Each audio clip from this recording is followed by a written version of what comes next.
புரட்சித் தலைவர் எம்ஜிஆர் ஐயா அவர்கள் ஒரு அறிவிப்பை வெளியிடுறாரு.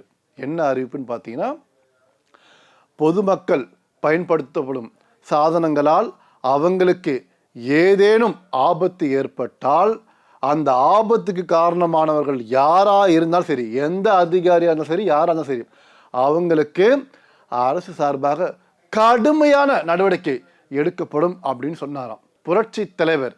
இவரை பொறுத்த வரைக்கும் பார்த்தீங்கன்னா, எந்த பொதுக்கூட்டத்தில் பேசினாலும் சரி, அறிஞர் அண்ணாவை நினைவுபடுத்தி கொண்டே இருப்பார்.